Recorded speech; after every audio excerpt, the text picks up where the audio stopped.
All right, first I'm gonna go over the pre-procedure steps. So number one, you will check the patient order sheet or nursing care plan. Then you will gather all your supplies and your equipment, which I have over there. Then you will wash your hands and maintain standard precautions.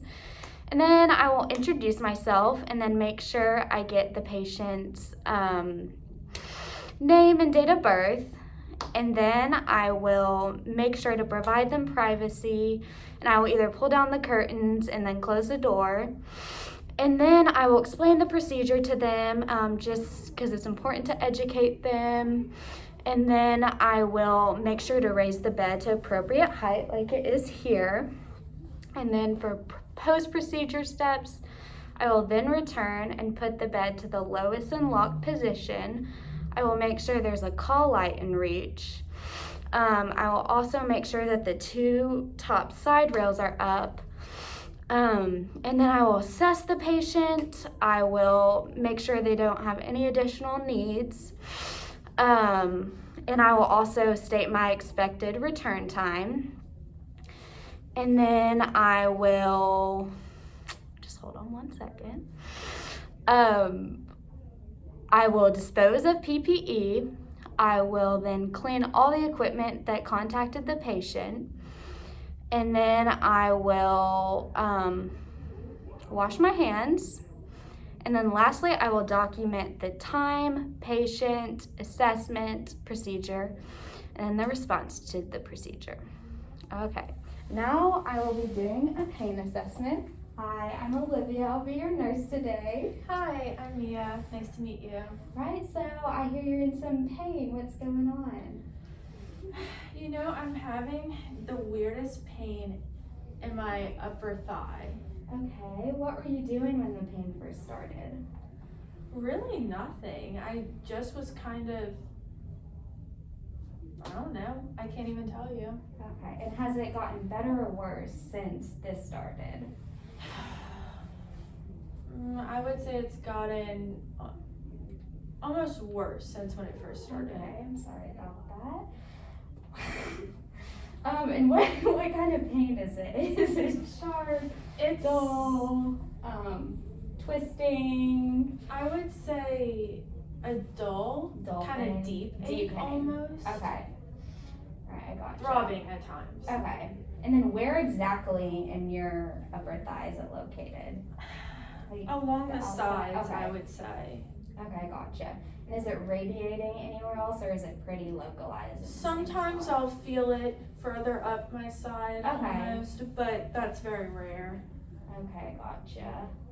And then on a scale from 0 to 10, how 10 being the worst, 0 being like no pain at all, what number would you say you're feeling? Probably only about a 3 or a 4 at Okay. most. Okay, gotcha. And then does this pain limit you from doing any daily activities or anything like that? No, it's more of just a nuisance with Nuisance. walking and whatnot. Okay. And then how long does the pain normally last? For how long? You mean when it's acting up? Yeah. It's pretty consistent. Consistent, Even okay. sitting here now, I'd say it's So it's not a- like sudden, it's pretty gradual? Right. Okay, okay, gotcha. And do you know what time and day your pain started? If I remember correctly, I think it started during the middle of the day. Okay, Probably gotcha. when I think I was out walking around doing something when it started. Okay. And then does it seem to be better or worse at certain times of the day, or kind of consistent, the same? I would say it's pretty consistent depending on my level of activity Okay, in the gotcha. day. So activity seems to make it Seems worse. to create a Okay, spike. okay. And then do you feel the pain every hour, every day, every month? Consistent. Consistent. Again, so it's pretty much. I would say it's almost like a dull ache consistently. Okay, gotcha. And then have you tried anything to make it better? No medications or ice or anything like that? Some cold compresses, but I don't think that's helping. Okay. I'm sorry. Sorry about that. Well, I hope you feel better. Well, thank you. All right, and now I will be taking some vitals on you. Okay. All right. So first, I'm gonna take your temperature. So if you'll just open your mouth, and I will put it in the sublingual pocket. Great. Your temperature is 98.6, which is good. So normal range for temperature is 96.4 to 99.1. All right. And then next, I will take your oxygen. I'll just see your index finger. Just put it on there. Right, and your oxygen is 98, which is really good. You want it to be 95 to 100%. Right, and now I'm gonna take your pulse. So I'm gonna palpate the radial artery, and I will assess this for 30 seconds. And if it's abnormal, then I will assess for 60 seconds. And when I assess for 30 seconds, I will multiply that by 2. Right. All right, your pulse is normal, 62, which normal is 60 to 100 beats per minute. All right, and then I'm gonna take your pulse on the other side, just to make sure. Right. And what I'm really doing is I'm watching her chest rise and fall. To count her respirations. Normal respirations are anywhere from 10 to 20.